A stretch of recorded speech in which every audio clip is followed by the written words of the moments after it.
Bom, pessoal, tudo bem? Nós vamos dar início à disciplina, um módulo envolvendo a parte de crimes contra a Seguridade Social, mas mais especificamente crimes previdenciários. A gente vai trabalhar com os dois campeões, os mais famosos crimes contra a Previdência Social, que é a apropriação indébita de contribuição previdenciária e a sonegação de contribuições previdenciárias. Mas veremos também outros crimes previdenciários, como a falsificação de documento público contra a Previdência, o estelionato previdenciário e alguns crimes inerentes a sistemas da Previdência Social. Vai ser bem interessante, eu sempre renovo quando eu dou essas aulas a cada ano, porque a jurisprudência muda muito, inclusive peguei mudança jurisprudencial. Eu tenho que rever sempre, pelo menos uma vez ao ano, para não ter surpresas durante a aula. A gente vai ver mais de 20 decisões do Supremo Tribunal Federal e do Superior Tribunal de Justiça. Embora não seja penalista, e sim previdenciarista e ambientalista, eu tenho um histórico de gosto pelo estudo do direito penal. Então, eu consigo trabalhar com a nomenclatura dos penalistas e com a vantagem de conhecer a legislação ambiental quando eu dou aula de crimes ambientais, porque o penalista se perde muito por não conhecer direito ambiental, e também na parte dos crimes previdenciários. Então, as classificações típicas da área penal, a nomenclatura, nós vamos aqui utilizar na aula e trazer esses crimes para dentro da realidade. Então, a gente vai fazer análise da tipicidade dos dispositivos do Código Penal brasileiro, trazer exemplos e trazer, acho que a parte mais importante, a jurisprudência pertinente a respeito dos crimes contra a Seguridade Social, com grande foco nos crimes contra a Previdência Social. Bom, nós vamos iniciar nesta aula com a apropriação indébita de contribuição previdenciária. A apropriação indébita de contribuição previdenciária era um crime que constava na Lei de Custeio da Seguridade Social, no artigo 95-D de dado da Lei 8212, e que foi trasladado pelo Código Penal, há mais de 20 anos atrás, pela Lei 9983 de 2000. E na época, uma grande discussão é se tinha havido abolitio criminis. Mas os tribunais superiores, notadamente o STF, entenderam que não houve descontinuidade normativo típica criminal. Apenas o tipo foi modificado da Lei de Custeio da Seguridade Social para o Código Penal, até em respeito àquele princípio da reserva do Código, sempre que possível buscar colocar os crimes dentro do Código Penal. Nesse sentido, o entendimento cristalizado do STF. A exemplo do HC 84021. O crime de apropriação indébita contra a Previdência Social, ele continua tipificado no ordenamento positivo, nos termos do artigo 168-A do Código Penal, onde ele reside atualmente, não obstante a derrogação do 95-D da Lei de Custeio. A superveniência da Lei 9983 de 2000, no artigo 3º, não implicou alteração na descrição normativa da conduta anteriormente incriminada, pois o artigo 3º da referida Lei 993 de 2000, longe de provocar a descaracterização típica do comportamento delituoso, apenas transmudou a base legal de imputação para o Código Penal, continuando sua natureza especial em relação à apropriação indébita simples, prevista no artigo 168 do Código Penal. Ok? Bom, nós temos o tipo principal e temos também 3 normas de equiparação. De acordo com o caput do artigo 168-A do Código Penal Brasileiro, é crime deixar de repassar à Previdência Social as contribuições recolhidas dos contribuintes no prazo e forma legal ou convencional, com pena de reclusão de 2 a 5 anos, bem como pena de multa. Vejam, apenas deixar de repassar contribuições à Previdência não vai tipificar esse delito. Aqui, nós temos, na verdade, 2 condutas para fechar o tipo.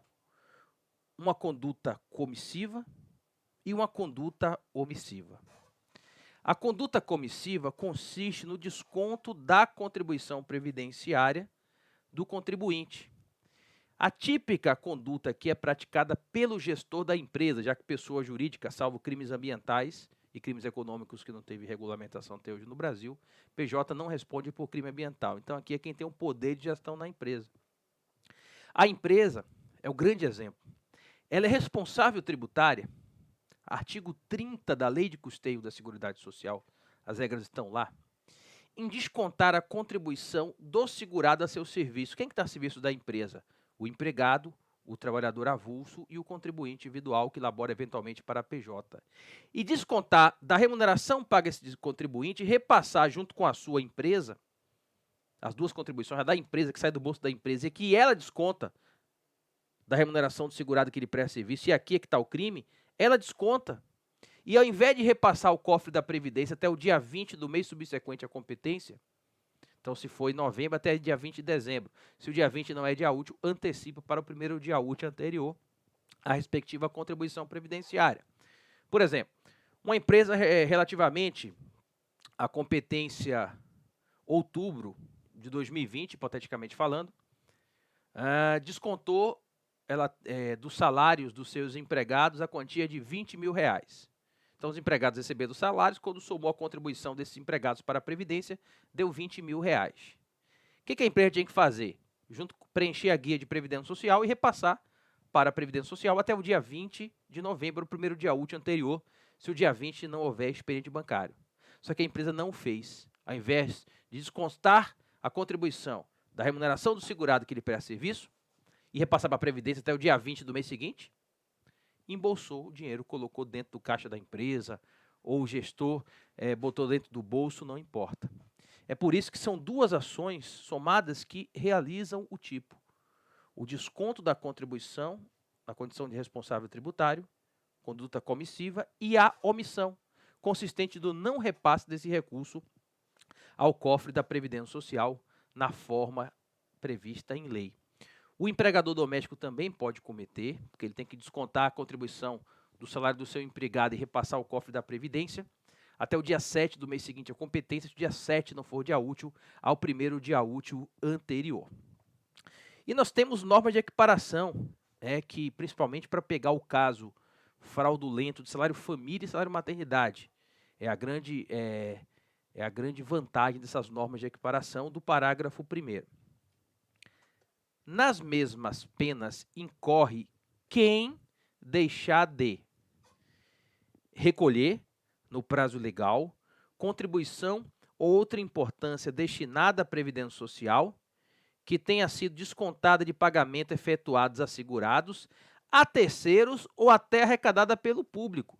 Sabe quem pode embarcar aqui? Imagine que o caixa, o funcionário do Banco do Brasil, é um gatuno. O funcionário da empresa foi lá, chegou até o dia 20 de novembro com a guia da Previdência com os R$20 mil na mão. E o cidadão pegou os 20 mil, fraudou uma autenticação e botou os 20 mil no bolso, não depositou em nome da Previdência. Esse agente arrecadador pode entrar aqui na norma de equiparação. Nesse caso, obviamente, entendo o dolo, como no exemplo dado, ele vai entrar na norma de equiparação. Nas mesmas penas incorre quem deixar de, inciso 2, recolher contribuições devidas à Previdência que tenham integrado despesas contábeis ou custos relativos à venda de produtos ou prestação de serviço.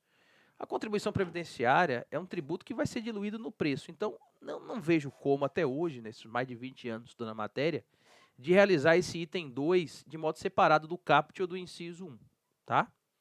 E a grande novidade é essa aqui, é o inciso 3.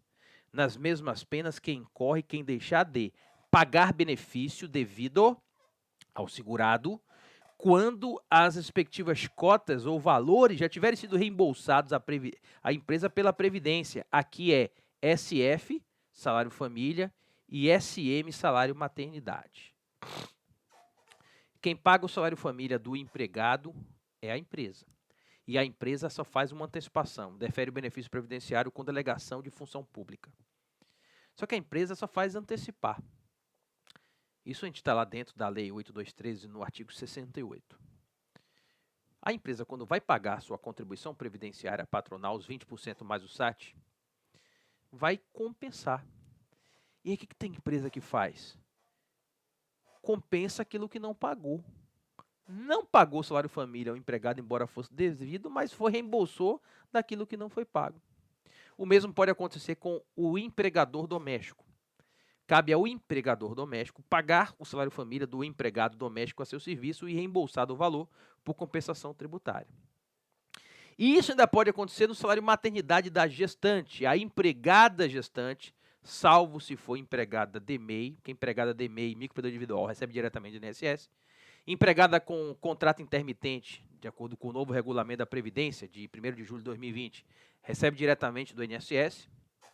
E também a empregada com jornada parcial, que recebe gestante abaixo do salário mínimo, recebe diretamente do INSS. São as 3 exceções. Salvo esses 3 casos, empregada de MEI, empregada com contrato de trabalho intermitente e empregada com jornada parcial, com renda menor do que o salário mínimo de salário mensal, salvo esses 3 casos, nos demais, a empregada gestante recebe da empresa. E a empresa reembolsa da Previdência Social mediante compensação tributária. E aí o gestor da empresa é ladrão. Ladrão a grosso modo, né? Estamos na aula criminal. É um criminoso, comete crimes contra a administração pública. Ele nada pagou a gestante, enrolou, não pagou, e declarou em GFIP que pagou e foi reembolsado daquilo que não pagou. Tipo do 168A por norma de equiparação. Apropriação indébita de contribuição previdenciária no respectivo tipo equiparado. Ok? Bom, algumas situações bem interessantes que nós vamos adentrar agora. HC 93683. A jurisprudência do STF evoluiu no sentido de que a descrição genérica da conduta nos crimes societários viola o princípio da ampla defesa. É inépita a denúncia pela prática de crime de apropriação indébita de contribuição previdenciária, quando fundada tão somente na circunstância de o paciente constar do quadro societário da empresa. É necessário o mínimo de individualização de conduta e a indicação do nexo de causalidade entre esse e o delito de que se trata, sem o que fica impossibilitado de da ampla defesa. Na época que eu fiz concurso lá em 2002, era o contrário, cabia a denúncia genérica em crimes societários. Isso mudou há muitos anos e assim se conserva. O fato de eu ser sócio de uma empresa por si só e o gestor da empresa cometeu esse crime não vai me implicar em responsabilidade criminal. Eu posso ser um sócio sem poder de gestão. E aí tem que ter poder de gestão, né? Tem que ter o dolo. Então não cabe essa denúncia genérica. Trata-se de crime próprio, tá? Não é qualquer pessoa natural que poderá cometê-lo. É diferente de um homicídio, qualquer um pode matar alguém. Aqui tem que ter a função de responsabilidade tributário previdenciário. Normalmente ou é o empregador doméstico ou é o respectivo gestor da empresa, ou então o funcionário do órgão de arrecadação, no exemplo que eu dei. Um ponto controvertido é se esse tipo abarca regime próprio e regime de previdência complementar. É pacífico que ele se aplica ao regime geral de previdência social, mas é um ponto que nunca foi enfrentado pelos tribunais.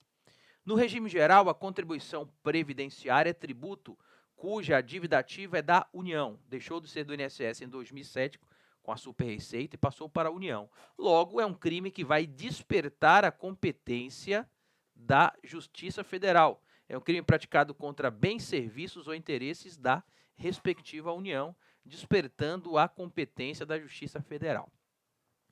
Bom, esse é o julgado mais importante que até hoje se conserva. STF, agravo regimental no inquérito 2537, de 12 de 6 de 2018. Nesse precedente, foi revertida toda a jurisprudência do STJ, porque desde 2008 para cá, prevalece essa classificação de que é um crime omissivo material, que exige resultado naturalístico. A apropriação disciplinada, indébita, disciplinada pelo artigo 168-A, consubstancia crime omissivo material e não formal. Inquérito, sonegação fiscal, processo administrativo. Estando em curso o processo administrativo mediante o qual, questionada a exigibilidade do tributo, ficam afastadas a persecução criminal. E ante o princípio da não contradição, o princípio não dá razão suficiente à manutenção do inquérito, ainda que sobrestado. Porque o STJ até então tinha um entendimento que era crime informal. Isso porque o lançamento tributário na Receita Federal do Brasil é condição objetiva de procedibilidade, enquanto não constituído de modo definitivo o crédito previdenciário, suspende-se a persecução criminal e também a prescrição. Então, a denúncia é inepta se o processo ainda corre no âmbito da Receita Federal do Brasil, a exemplo da empresa que impugnou a constituição preliminar do crédito de contribuição previdenciária. Nesse julgado, pontificou o ministro Marco Aurélio, que foi o voto vencedor, que a denominada apropriação indébita previdenciária não consubstancia crime formal, mas omissivo material. A leitura do 168-A do Código Penal revela que se tem como elemento da prática delituosa deixar de repassar contribuições previdenciárias. Indispensável, portanto, a apropriação de valores com inversão da posse respectiva.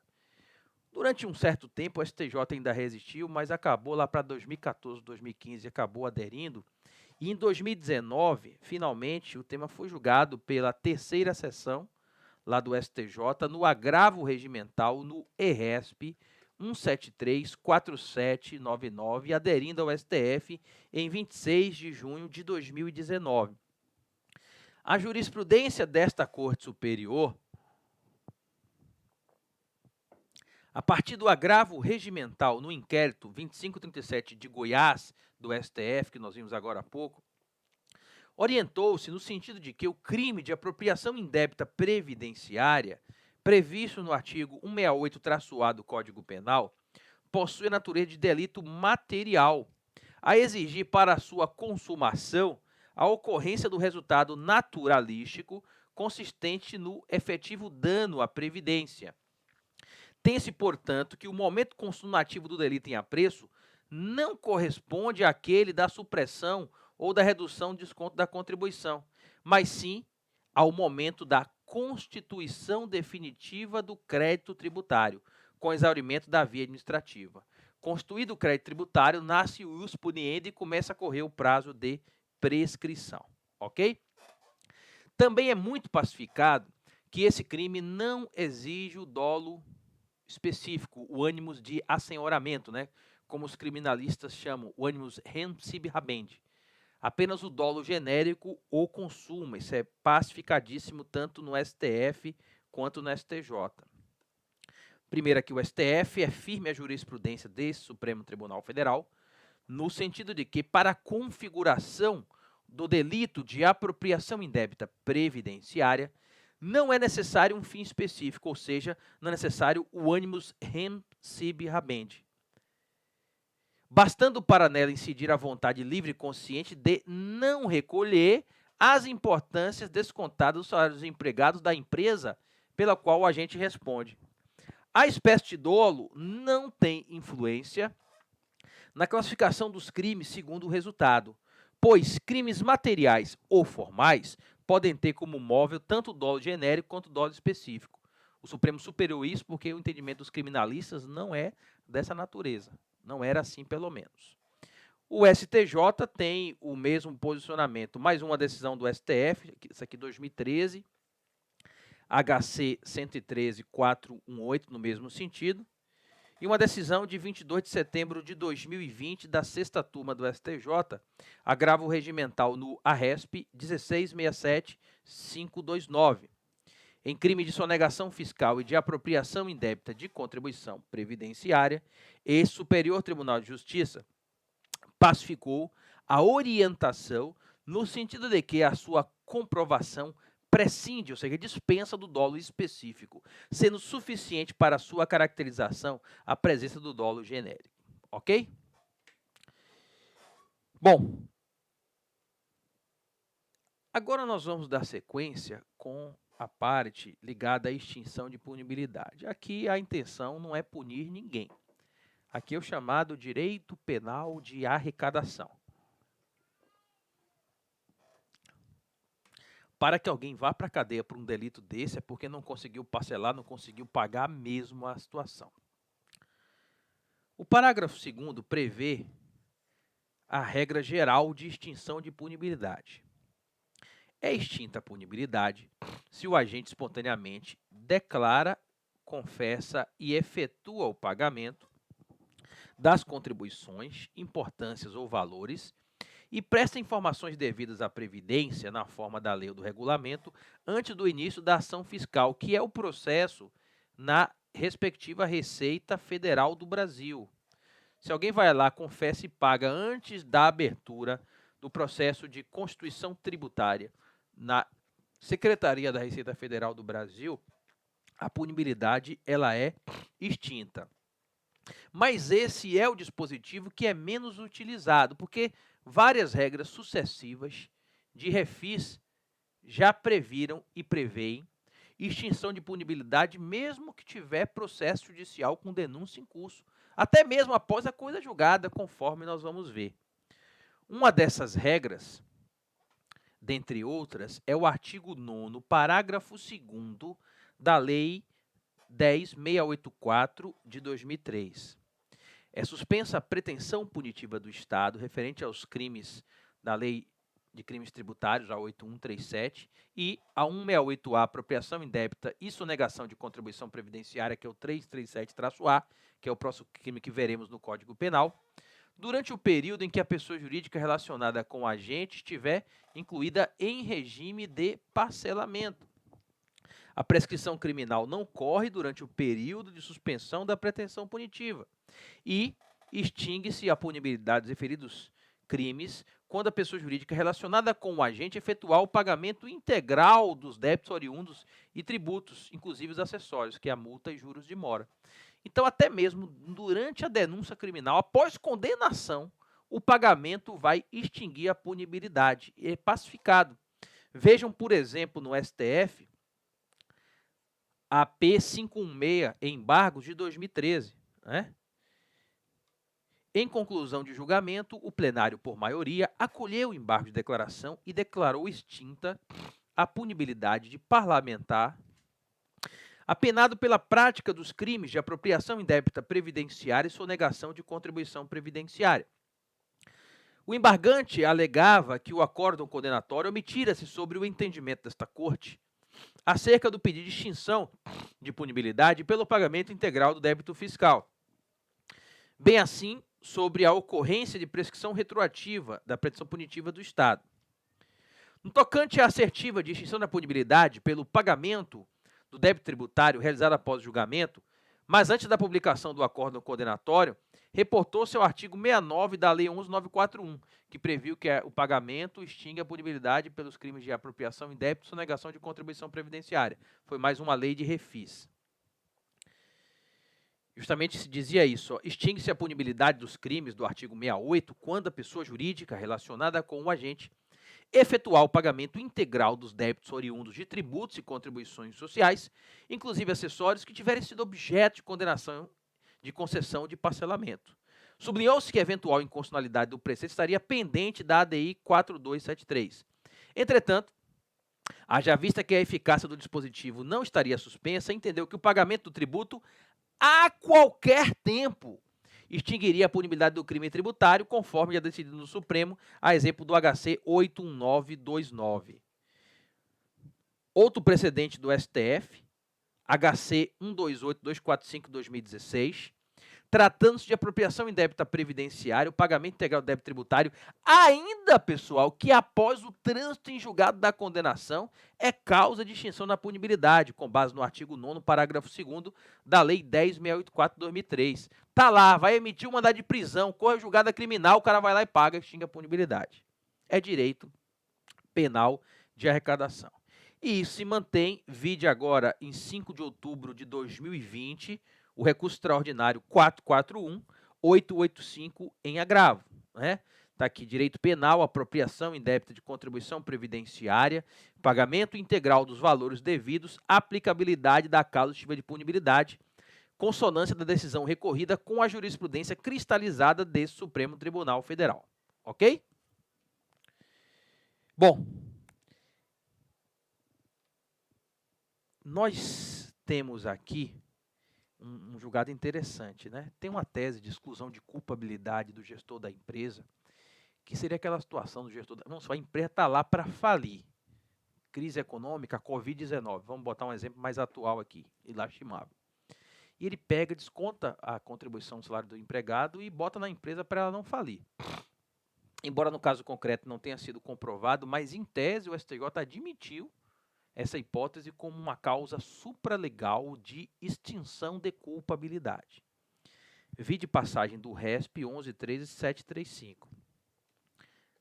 A impossibilidade de repasse das contribuições previdenciárias em decorrência de crise financeira da empresa constitui, em tese, causa supralegal de exclusão da culpabilidade, inexigibilidade de conduta diversa do agente.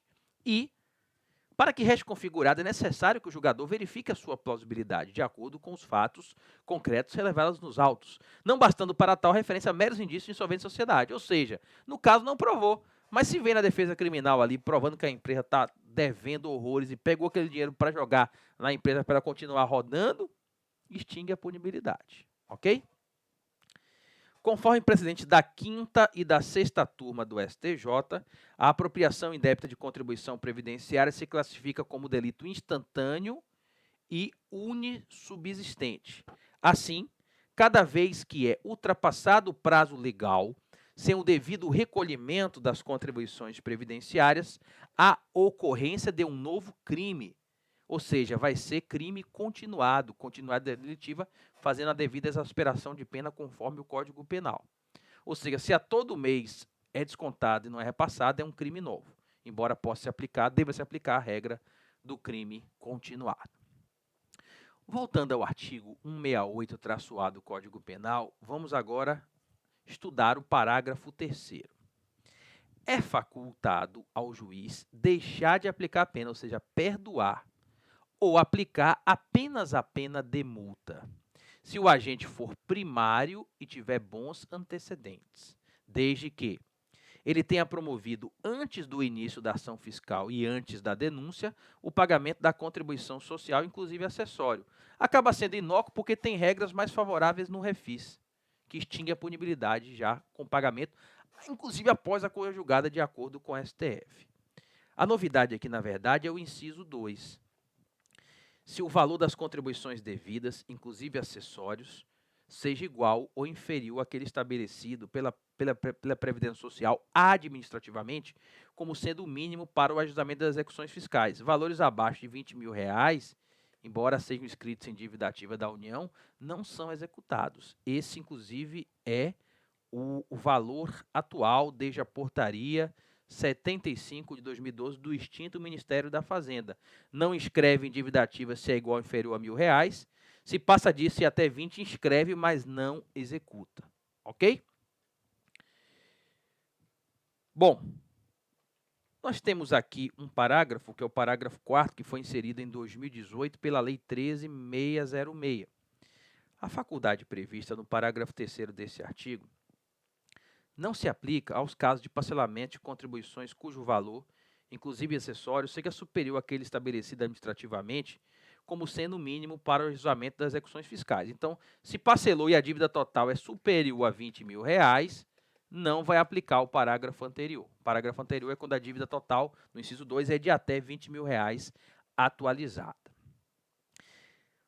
O STJ aplicava o princípio da bagatela quando o valor era até R$10.000, que era o valor anterior. Aquele de 20, antes de ser 20, era R$10.000 antes de 2012. Mas isso acabou, porque nós já tínhamos, eu estou até riscando aqui, está riscado no material de vocês, o AGRG no RESP 1609.757 de 2008, porque o STJ viu que não adiantava. A primeira e a segunda turma do STF não admitia, pela natureza do bem protegido estatal, a aplicação do princípio da insignificância, a apropriação indébita de contribuição previdenciária, e resolveu fazer a respectiva aderência à jurisprudência do Supremo Tribunal Federal. A exemplo do agravo regimental no RESP 1783334, da 6ª turma de 7 de 11 de 2019, tá? Que decorreu do julgamento anterior da 3ª sessão.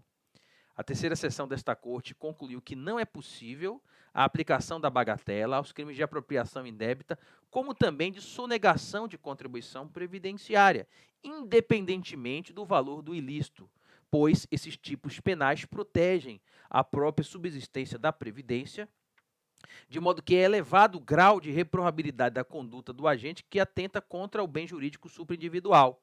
E no mesmo sentido, a quinta turma, exemplo desse precedente, agravo regimental no RESP 185, 8230 de 5/5/2020, afastando a aplicação do princípio da bagatela, que nada foi do que uma adesão ao STF. Vejam, desde o HC 98021, de 22/6/2010, esse aqui é da primeira turma, que o STF já afastava a aplicação da bagatela, a apropriação indébita e a sonegação de contribuição previdenciária. A turma, tendo em conta o valor supralegal do bem jurídico tutelado, indeferiu o habeas corpus, em que condenados pelo delito de apropriação indébita previdenciária pleiteavam a aplicação do princípio da bagatela. Consignou-se que, não obstante o pequeno valor das contribuições sonegadas à Previdência, seria incabível a incidência do princípio almejado. E, no mesmo sentido, a segunda turma do STF, 21/6/2016, RHC 132706, em agravo no mesmo sentido. Interessante, crime ambiental, o STF e o STJ admite a aplicação do princípio da insignificância, né? O bem jurídico é o meio ambiente indisponível. Aqui é dinheiro e aqui não pode aplicar. Acho que a gente tem uma inversão de valores na sociedade, de certa forma. Bom, nós fechamos aqui o primeiro crime, a apropriação indébita de contribuição previdenciária. Na próxima aula daremos sequência com a sonegação de contribuição previdenciária no 337-A do Código Penal Brasileiro. Um forte abraço para vocês e até lá!